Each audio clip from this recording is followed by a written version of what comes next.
What's going on, everybody? Welcome to the Jesus Crossover. This is episode one on a brand new channel, brand new series. This is I don't know what you want to call it, like a Bible talk slash sports podcast. Kind of just bridging the gap between both of those things. Because sports is something that I love. I love to talk about, and also my faith is very important to me as well, and I think being able to bring those two together might help me reach a very big audience of people that need to hear about Jesus, and I think there is a larger movement of that happening in sports right now with a lot of athletes.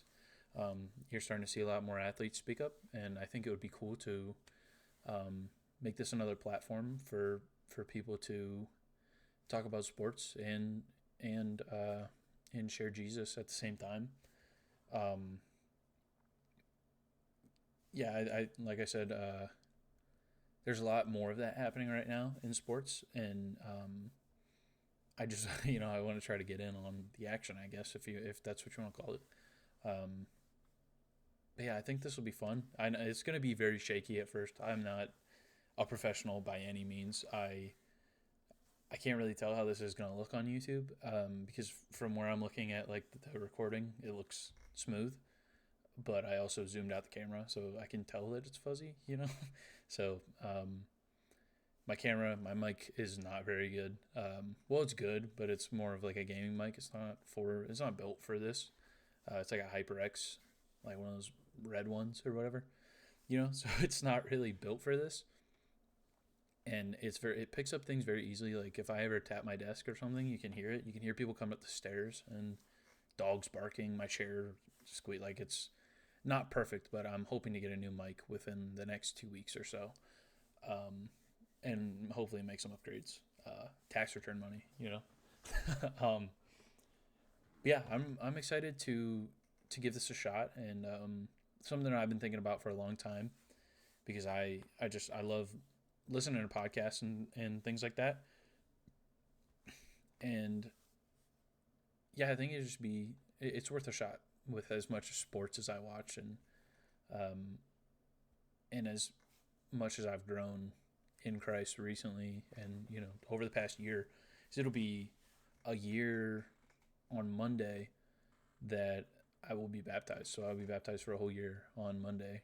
Um, so yeah, I think it's been a struggle for me to be bold. There's been times where I have like been out in public and be like, oh, you might need to say something here or whatever the case may be, and I have ignored it because I'm just a very shy person in general, which is probably why this is going to be a very surprising thing for some people.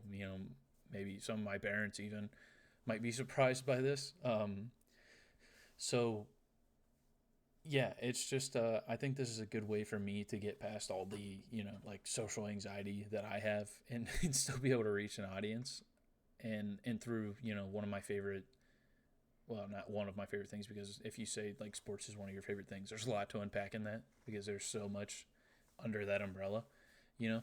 So I just like talking about sports in general. I like to see what people think, or like about anything regarding mainly like basketball and football and maybe a little baseball, and well, UFC also. Something that I've done 3 drafts of this podcast. Well, this would be the third take of this whole podcast I've talked for like an hour twice already in the past 2 weeks, and they've all I started rewatching the second one, and I said I might have done it already a couple times, but not as much as I was before, because I'm like trying to be more conscious about it. So I was saying like every sentence, and then the first one just I edited real funky and I lost all the footage. So I feel like I'm getting better each and every time. So yeah, this is gonna be a process, but we'll figure it out. Yeah, so I'm excited. I'm excited for see. I'm excited for the journey and to see what this brings, because uh, I think there's a lot of ideas that I have, and a lot of them might be like they would require an audience. Um, See, you're gonna notice it too because I just mentioned how much I say it, and now I'm saying it a lot. So you're gonna notice it a lot. But yeah, there's a lot of ideas that I have that are gonna take some time um, to grow an audience for, but it'll be really fun. I think it's a challenge that I'm willing to accept and to give it a try because I think it's something that I feel like I can be the most impactful in. It's something that I can do that I can be very impactful in, growing the kingdom. Um, so yeah, I'm excited. And this first episode, I don't really know. This is kind of like what I've been going on. I've been babbling for like 6 minutes now. So this is kind of just like an intro to explain what's going on. And luckily, this one's a lot shorter than the other ones. So you just kind of want to explain it, and then I think we'll just kind of get right into it. 'Cause, why waste time? But I don't really know. I think this is going to be very like sports heavy this time, because I don't really have like a set. Like we're not going to do half and half. It's just whatever we get to, and however long I want to talk. For now, at least, until some more things start happening and we get out of like whatever structure that this series is taking place in, and we move on to like something else or like having guests on, or maybe a co-host eventually could be possible. It'd be pretty cool. So we just kind of have to see where it goes. But for now, like I said, I kind of just want to go for an hour, hopefully. This one might be shorter just because it's the first one. Um, but yeah, it's never going to be like we're only talking about this or we're only talking about that. It's like we might go more into one thing than the other. And a lot of that can depend on, what's going on that week. Like there's a lot of stuff that I wanted to talk about this week in sports. So we're going to be doing a lot of that. So yeah, I've been going on extra long after I said I was going to end the intro. So yeah, we can hop right into it. So first and foremost, I want to talk about the, what is it? Not the Final Four. No, it wasn't the Final Four. The Elite Eight. Duh. I don't know why I couldn't figure that out. Yeah, the Elite Eight. I didn't watch a lot of the games. I watched Purdue, Tennessee during Easter lunch. And you'll come to find out that there are some things that I really dislike about things. This isn't, I'm not perfect, So if there are things that I would like to be a hater of, and if it's about players, it's never going to be I hate this person. It is about the player and the way they play basketball and nothing more. I'm not judging the person as a person, just the basketball skills and the court. So, with that said, I strongly dislike the way Zach Edey plays basketball. And I think a lot of the problem is that I can tell, like, there was a couple of play. There was like two possessions in a row where he did these drop steps. One was to the outside of the basket, and the other one was to the inside. And they looked perfect. Like his footwork looks great, and I think that's why I have such a big problem with him because that's not what he looks to do every single time. He's not looking to score every single time. He's looking to get fouled, which is. It's the same problem that I have with Joel Embiid and James Harden. Just insert player, that foul baits, and it'll be the reason that I don't like them as much as any other player. So yeah, and this is a lot of stuff that should be coming up in later episodes, but we're just gonna go with it because I'm not somebody to call out rigging or anything, but I think it's just weird and it feels out of place that it seems like Zach Edey gets favorable calls. And I'm not saying he doesn't get fouled because he does. Especially, you have a freshman guarding him who's, I don't know how tall kid was. I don't think he was 7 foot. But you have a freshman guarding Zach Edey. Obviously, he's going to get fouled. But he didn't have a foul until like halfway through the second half somehow. How does Zach Edey not have a single foul when he's literally only supposed to sit in the paint? You're telling me he didn't, which some of that you can attribute to Tennessee not wanting to go up for, because there were a couple times where you could clearly see them avoiding going up for the layup.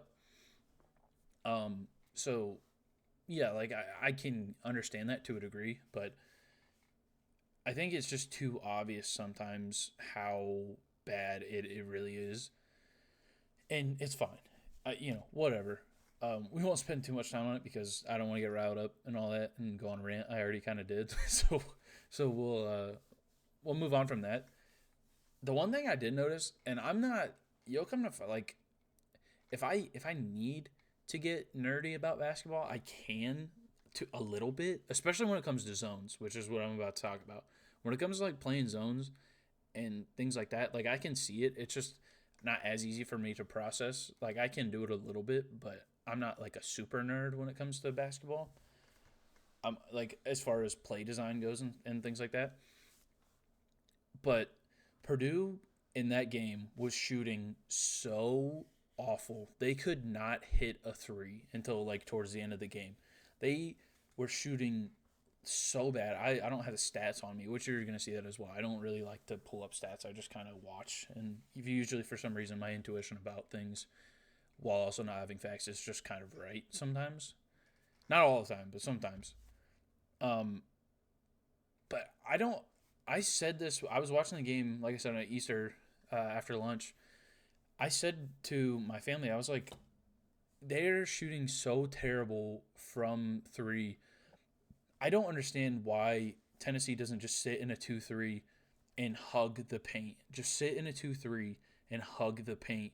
Let them shoot until, like, make them earn your respect from three and try to just keep everybody around Zach Edey, because I think you should be more worried about not letting the ball get into the post at all rather than trying to guard him, because the amount of times that they literally just let this freshman play defense on Zach Edey and nobody's helping or anything. Especially, like I said, they're shooting so bad from three that I don't understand why nobody's helping. So just sit in a zone and wait until they like make you pay for it. I just could not understand why they didn't do that. But I don't know. Whatever. I'm not a college coach, so I don't. I'm I don't have room to talk. This is just what I noticed and what I thought would have made sense as far as that game plan went. Um, and I was gonna go, oh no, we're not done. Okay, so the other thing I want to talk about on the other side, player that I thought was extremely fun to watch, Dalton Connect. That dude can play. Like he he ended up not shooting as good from three, but like I think he was 6 for 9 at the end of the first half or something like that. Just unreal. Like I think the problem with their offense towards the end of the game was that it was literally all they were doing was just giving him the ball. So they just became like they didn't do anything else or try to get the ball to anybody else, especially when they had plenty of time to. They still were just not doing it. They only gave it to him and were just trying to let him chuck up shots. So he shot worse, and that ultimately was probably the thing that cost them that game, was just being a one trick pony. Um, and I don't really understand it. But it is what it is. He looked really good. His jump shot looks fantastic. Uh, aside from their defense, I wasn't really watching their defense all that much. I just noticed that was like the game plan that they could have came up with, sitting in his zone, like I said. So that's really all I noticed. I didn't really see him on the defensive side, but he looks like a scorer. I think the problem was they just were only giving him the ball at the end of the game. It just you can't win games like that, and he's not going to shoot as well because everybody's just going to be guarding him. So yeah, Purdue Tennessee. It was a fun game. It was fun. Even with having to stare at Zach Edey at the free throw line for probably an hour's worth of the game. Whatever. It was still entertaining enough. So for the next game, I watched Duke NC State. These were the only two games I watched for the day. I think the other games were on the night before. I can't remember, but Yeah, I just watched a lot of basketball on Easter. Um, yeah, I didn't really have anything written down for this one because I kind of forgot about it when I was watching it. But DJ Burns, I have never seen anybody move like that at that size. Um, yeah, I don't even really know. I was kind of like speechless about it. Really, I don't know what there is to say.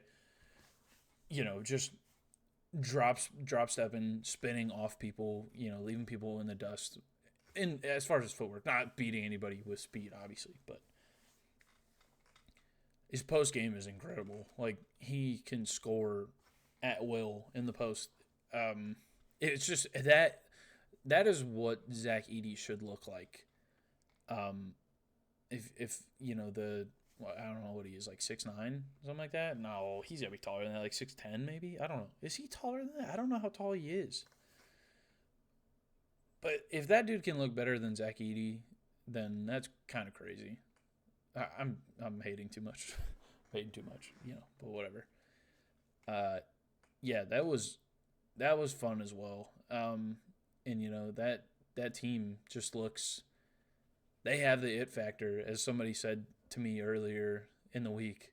They have the it factor, and they truly, like Golke said it about Oakland. He's like, we're not a Cinderella. Well, they kind of were, but NC State is not a Cinderella. They look like they are supposed to be there. They don't look like a team that is like just using hopes and prayers to win games. Like they are executing, and they look really good. So I think I'm really excited to watch these games tomorrow, and see what that matchup between Edey and DJ Burns looks like, because that's gonna be fun. That's gonna be a fun game to watch, and I really hope that NC State can pull it off. That would be crazy. So in Duke, Jared McCain looked really good, and despite all the his Instagram and being like a TikTok influencer or whatever, he had like 32. Like score, I think that was almost like half of Duke's points. So that's crazy as well. He can shoot it. He looked good. Um, I don't know. It just felt like NC State really wanted it more. I think that's what that game came down to. But yeah, it's very entertaining games. That's the most March Madness basketball I've watched in a long time.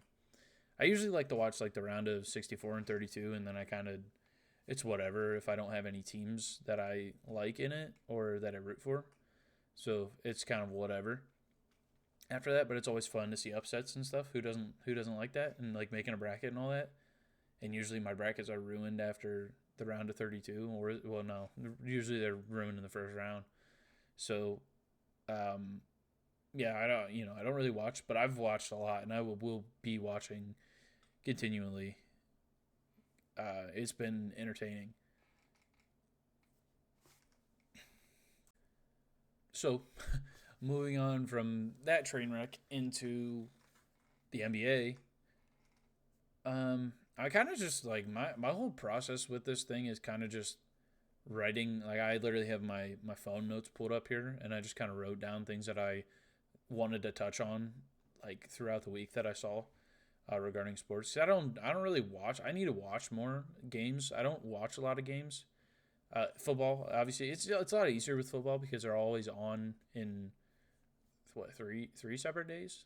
And well, so they do some Saturday games now, but for the most part, it's what Sunday, Monday, Thursday. So it's a lot easier to watch all of football. So I don't watch a lot of the NBA. I kind of watch the Cavs if they're on at night, and other than that, I don't do a lot unless I'm like, oh hey, I bet the NBA is on right now, which is I don't do that very often. Um, but one thing I did see that I wrote down here, and I honestly kind of forgot about, so I'm glad I'm glad I wrote it down. Jalen Brunson dropped 61 points with 6 free throws. only 6 free throws, and they lost the game somehow. Well, Victor Wembanyama is how they lost the game. I'm sure. I didn't watch the game, but they're playing Spurs, and that's the only person on that team that probably can win them a game. So, yeah. On 6 free throws, and I know Knicks fans have had this problem. Like, they've been complaining about this for a while about how, like, Jalen Brunson doesn't get superstar calls when he should, which, oh man, there's so many rants that I could go on today that I just don't really want to do yet. This is the first episode. I'm trying to make a good impression. So that way, when you get to know me and realize that I ran a lot, you're already here and you're hooked. So, so yeah, it's I just should I go on the rant? Should I do it? Yeah, why not? I think I think that we all as fans just kind of accept like, oh, you're a superstar, you get more calls than anybody else. We just kind of accept it and we know it to the point where we talk about our favorite players like Jalen Brunson when you feel like he should be treated like a superstar, which literally means he gets like special privilege with like foul calls and stuff. It's just widely known that like, hey, we think he's to the point where he should be getting favorable calls like the rest of the superstars do. And nobody really stops to realize like we're openly admitting that superstars get better calls than the rest of the league. That's what? That shouldn't be. Why is that allowed? How is that allowed? That should not be okay at all. And we all just talk about it like it's a normal thing.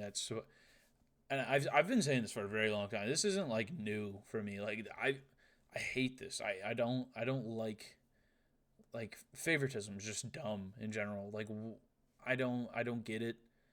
Um, and it's funny because I'll probably end up talking about it like I was about to talk about like how Knicks fans have been having this issue for a while where they think Jalen Brunson, which I agree, Jalen Brunson is on the level where he should be getting the calls like the rest of the superstars. I just think that as a thing in general is very stupid and it makes no sense at all. Well, it makes sense because refs are part of the NBA, and the NBA is trying to preserve its marketable superstars and things like that. So I understand it from that aspect. I just think it's dumb because you either need to call them less to make up for the fact that they're getting more calls than regular players, or you need to tone them down so that they're getting less foul calls or less fouls called against or on them or whatever, so that they're getting less and the same amount as regular players. I think it's the same thing. People are always have this debate about like what they need to do um, to make defense better and make defense like be more prevalent in the NBA. Which, for one, if they could actually crack down on travels, that might help because the amount of travels you see in a game that just don't get called, it's to the point where instead of kids being trained up for the NBA and the NBA kind of changing that around because they don't call travels. So like you learn how not to travel and then you get to the NBA and then you kind of learn how that it's okay to travel a little bit. It's to the point now where the kids are starting to be trained like how like that it's just okay to travel. You know, you'll see it on clips of like whatever like middle school kids that get like Ball is Life mixtapes somewhere. Like I don't know, just they're starting to be trained to how to play like they're in the NBA, and it's not right at all. It drives me insane, really. Um, but I say all of this to say that getting 61 points with only 6 free throws is actually insane. And Jalen Brunson, it probably might be the most underrated player in the league at this point. Uh, well, no, not anymore. He used to be for a little bit here, for the beginning of the season and stuff. He used to be, but he's kind of getting out there now to the point where he's not talked about. I think it's just because he's talked about more than some other players who deserve to be given the title of like most underrated. I had a good one that I came up in my head the other week, but I can't really think of who it was. I don't know. Maybe I'll remember. Who knows? But yeah, it's crazy. I love watching Jalen Brunson. It sucks because as a Cavs fan, what enjoying watching Jalen Brunson play basketball while also destroying the Cavs in the playoffs last year was, uh, interesting. So whatever. Because I watched him win his national championship at Villanova. My dad went to Villanova, so I kind of just always root for them during basketball. So I watched him win a national championship. You know, I never thought he was going to be this good. Obviously, I don't think anybody did. Even Josh Hart said it on their podcast that he thought he was going to be basically what he was in Dallas, and he never thought he would be to where he is now. So yeah, he's made it though, and I think a lot of people like it and relate to it more because it's just he did it the right. Like, he's not like physically gifted. He's not like a specimen to behold or whatever. He wasn't. He's not like the biggest or fastest guy, but it's just all like skill. It's not just God given talent. It's skill and a lot of practice. The blue collar way, if you will. So yeah, shout out to Jalen Brunson because that's crazy. Rajon Rondo retired. I felt like I absolutely had to talk about this. I mean, we were gonna go into football, but it's gotta wait because I written this down. Um, yeah, Rondo is one of my favorite players of all time. I loved watching him as a kid. My dad is a Celtics fan, and so when it comes to the NBA, I'm kind of a bandwagon in that regard because I just root for both. Like the Cavs and the Celtics. So whatever. I grew up watching the Celtics, and then like I also grew up watching like LeBron and the Cavs at my mom's. So I've always just kind of like watched them equally. And then when like the Cavs sucked, I was watching the Celtics all the time. Like Isaiah Thomas was like one of my favorite. That year of Isaiah Thomas. We were doing like specific players of all time. Isaiah Thomas that year is one of my favorite players of all time. Um, because he was unreal. Maybe we'll talk about that someday because that's crazy. Reminiscing about our favorite, that'd be a fun idea. That'd be a cool idea. Anyway, yeah, Rondo was awesome. I absolutely loved Rondo, and he's earned it. So I'm happy for him. Uh, I'm sure there's plenty of clips that you can show. That'll pop up every year on this day in 2008. Rondo did this or whatever. Just truly an underrated point guard. Like sneaky, but what, like top 15 of all time, top 10 maybe of all time. I did see a debate. Somebody was debating whether, or somebody was making the case that he was better than Steve Nash. Um,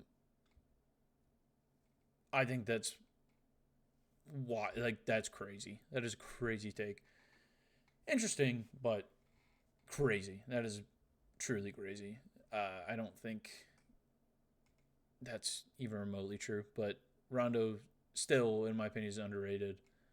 Steve Nash is like top five, and Rondo's, like I said, sneaky top 10, but probably top 15, top 20s as far as I would go. Um, but the dude was entertaining. Just like surely one of the best passers ever. Chris Paul, just unreal. I'm just kidding. Hopefully somebody got that reference, but we'll see. um, so yeah, congrats to Rondo on a career. And I'm not even gonna cut. Let's just keep going. This is the last thing that I have written down for the NBA, or not for the NBA, just in general. Before we get to football, Malachi Flynn dropped 50 points for some reason. And I saw a statistic today. He has the, well, I don't know how to word it. He's the he has the lowest scoring average ever of somebody who has scored 50 points in a game. And I think it was something like 5 points a game. And the next closest was like 7, like 2 points difference. Um, like Corey Brewer level, how did you drop 50? Because Terrence Ross, like you can kind of get. I think he was the other one that a lot of people put in that conversation. But Terrence Ross, you can kind of get it because he was a scorer, you know. But no, like this is the most random 50 bomb that I've ever seen. I thought somebody was trolling, like when I saw it on my Instagram. So I don't know. I don't know. I didn't watch. I didn't watch all 50 points. Where I'm sure there's a video where you can like watch the whole 50-point game. I haven't watched it, but I probably will at some point, and maybe we'll talk about it again. I don't know. We'll see. We'll see what's going on. But yeah, it's crazy. And on a Pistons team who just is terrible. They're so bad. Um, I don't know what they're gonna do as far as like I was gonna say the draft, but literally anything at all. Like, what are they? Where do you go? Well, like they say, you're at rock bottom. You can't go anywhere but up. So, I mean, we'll probably end up finding that out. That's not true for them somehow, but at least they get this little nugget to sit on for for the year. So, yeah, um, I don't know. There you go, Malachi Flynn up there with Corey Brewer. So, yeah, we're talking about the NFL right now in April. So, something crazy happened, and that something crazy is Stephon Diggs to Houston. I was not expecting this. Happened randomly, like during my work day. Uh, yeah, I don't know. Poor Josh Allen. First of all, the Bills are. I don't know what the Bills are gonna do, but they might be screwed. Um, like I saw some dude at Barstool. I'm sure some people can remember his name. He's like this bigger, short ginger guy, and he was like Buffalo and like saying their window closed. That's pretty accurate. I think they had a shot, they blew it, and who knows when the next shot is. I don't think they're winning anytime soon, like within the next couple of years. And but I don't know. I feel like Stephon Diggs uh, is a lot more of a problem in the locker room than people really even think. It just seems like, and that kind of brings me to the realization that if he can't keep that in check in Houston, um, I'm scared for what's going to happen to that young offense, especially wide receivers. Like you had Tank Dell, which I mean Tank Dell's already kind of a question because you don't know how he's going to come back from an injury like that. So that's already up in the air. But he looked really good.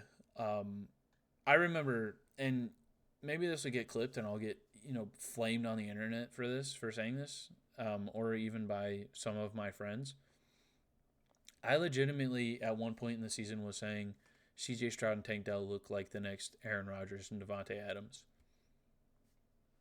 You can say whatever you want about me for saying that, but don't try to act like it's not kind of true. Is all I'm saying. It's kind of true. They did look like that at one point, which is why it's really unfortunate that it happened to him. But yeah, like he's gonna come back, and you already don't know how he's gonna look after his injury. And it was kind of the same thing uh, with Packers fans, and like when the Raiders were blowing up, everyone's like, "Oh, maybe we should try to get Devontae Adams again." And I'm like it would be cool to bring him back. He's probably my favorite Packer of all time, but I just think if you bring him back now, it stunts the growth of the receiver room around him because I mean, look at obviously you can see it. We're I guess I haven't prefaced it, but I am a Packers fan, like diehard, like NFL wise, football wise, diehard. I'm not a bandwagon like the NBA. I have players that I like to watch in the NFL, but I will always first and foremost be. It's the only team I've never switched up on in the three main sports. Like always going to bleed green and yellow. So, yeah, we're all these Packers fans wanted Devontae Adams back, and that's kind of the same thing in Houston, where it's like you bring in Stephon Diggs, but he's such a high profile guy like that you feel obligated to give him X amount of targets a game, which I feel like just stunts the growth of, the players around him. And that's kind of why it's like, to bring that back full circle. That's why I didn't really want Davante Adams. I didn't want them to try to get Davante Adams back because it's the same thing. He's such a high value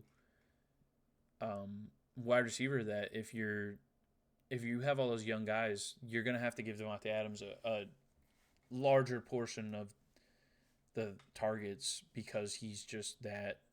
He's on that level that it just stunts the growth of everybody around them, and especially for a team and Jordan Love who shares the ball so much, it would have been an issue. And I think if Stephon Diggs doesn't really bring his ego down, then it's going to be an issue again. So I don't know. We'll see. It's up in the air. But if I'm playing I'm going to be playing fantasy this year. But I feel like you might want to stay away from the receivers in Houston because I don't know, there's a lot of them. I mean, obviously you can draft Diggs. It's just Stephon Diggs was a big disappointment. Stephon Diggs was a big disappointment for me in one of my leagues. So I was gonna avoid him in general anyway next year, even if he was on Buffalo. But now I mean maybe you can still get him, but he just looked really bad at the end of the season. And yeah, I don't know. Hopefully CJ Stroud can fix him, and I guess we'll see. I think that's really what it comes down to, and I think it's also they got him for nothing. Like they gave up like a 2 second-round picks, or did they? I think they might have gave up a first, but I think it was the Browns first, and then like 2 second-round picks and a third or something like that.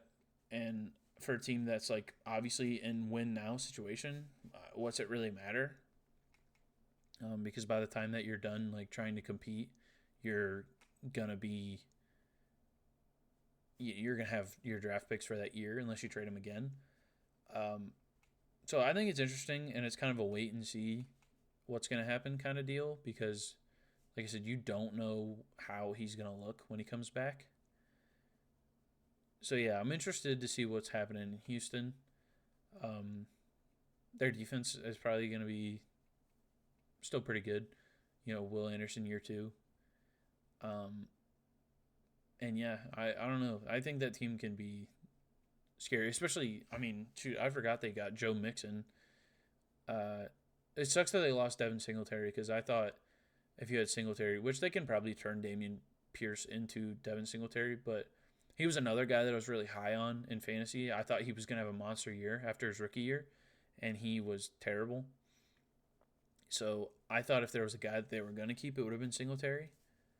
And they would have got rid of Dameon Pierce. But I feel like they just, maybe it's just because they kind of have similar builds that I feel like they could probably turn him into Devin Singletary, which Devin Singletary will be a really good, I feel like he's like a really good backup. I think he went to New York, and he's in, not the Jets, the Giants. So as a running back 1 now, I guess, because Saquon's gone. So yeah, Houston, it's scary. If Stephon Diggs can get back to who he is, that is a scary sight, for sure. All right, well, that's going to do it for the first episode. I know it's rough and sloppy and all over the place. Like I said, I'm new to this. I've never done anything like this before. A lot of the quality's bad. I'm starting out like everyone else. But I'm excited, and, like I said, this isn't just a sports podcast. This is going to be biblical as well. We're going to be talking about the gospel and trying to spread Jesus as well. This just so happens that I had a lot of sports to talk about today and a lot of things happening. I didn't really have time to put together anything, about. Well, I'm not trying to do this like a Bible study. We'll just kind of go as things happen and talk about, things going on in our spiritual lives and stuff. And a lot of that has to do with me. I want to set up something where a lot of this can be like fan interaction, not fan. I don't want to call you fans, but like just the audience interaction. And like I'm the email that I use for the YouTube channel. I would like I would like to set up um, so that you can like, email questions, whether it's sports or biblical or whatever it may be. Even if it's like you want to talk about relationship advice with me for some reason, I don't know why you would, but yeah, if that's something, just whatever you want to talk about, and that's kind of how I envisioned this going at first. Well, not until like, I always want to be able to do stuff like that. One of my, one of the big things that I wanted to focus on was that like audience interaction because I don't want to be like you don't I don't want people to come here to see me and hear what I have to say. Um, which is you will hear what I have to say at some point, obviously. But I want it to be more about like you're coming here because this is a community and I might be, you know, displaying the things that the community is saying and I might be giving the responses to what the community is saying, but um, don't feel like that's the only way this has to go. You can respond in comments or reach out to whoever it is uh, that sent their questions and stuff. And and the thing that's been in my head a lot is kind of just I want to be the co-host to Jesus, so to speak. Like I want him, if I'm supposed to talk about sports for a whole episode and got to put something else on my heart, then it's got it is what it is, and we'll get to it later. Um, and that's kind of my big focus for now. I just really wanted to get an episode out because I've been trying to do this for 2 weeks and I just need to get stuff out. I need to start pumping out episodes to grow the audience so that this show can start to turn into what I want it to be. But for now, it's just kind of, especially for the first episode, it's not going to be that way yet. Um, so yeah, I just want to I'll put the email in the description if anybody wants to email in questions, and hopefully we can have some stuff to talk about from you on the other end of the screen. Um, so hopefully that'll be in the description, and you can email that and ask questions, and yeah, we can do that. Also, there's gonna be like on Instagram. I started an Instagram for the page, and I was probably it just email and Instagram because Twitter is not a good place. I don't. Maybe we'll get a Twitter someday, but Twitter's a scary place, and I don't want to be around Twitter. So just Instagram for now. I'll be posting on there and like posting clips from the podcast and things like that. So yeah, interact, follow if you would like. I don't ever want to be like preachy, not preachy, but like you need to follow, Or if you guys ever see me put out a video that says like Jesus told me to tell you this or something, then like how like influencers do. If I ever get like that, somebody just hold me accountable.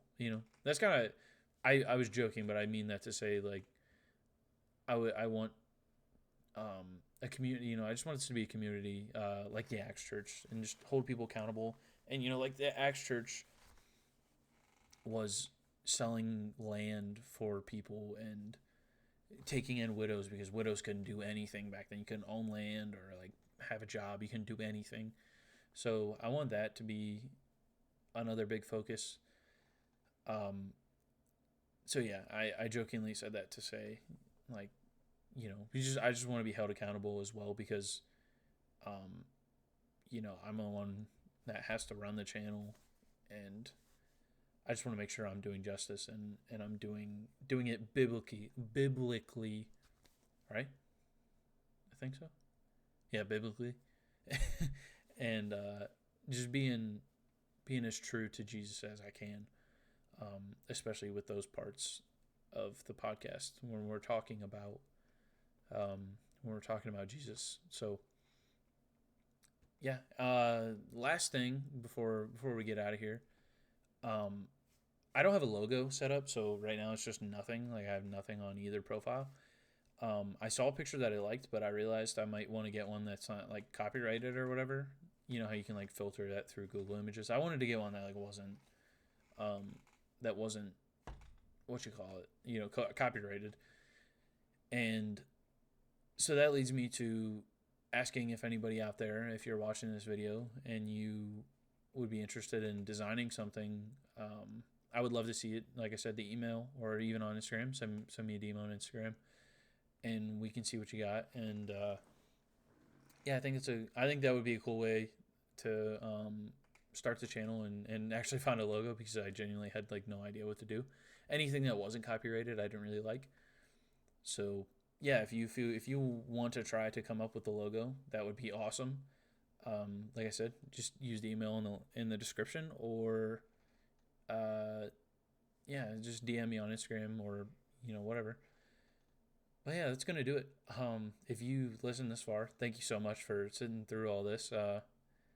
This sloppy first episode, but you got to start somewhere, right? So, um, yeah, thank you for listening. I hope that somebody out there is as excited to start this as I am, and I'll catch you guys in the next one. Peace out. God bless.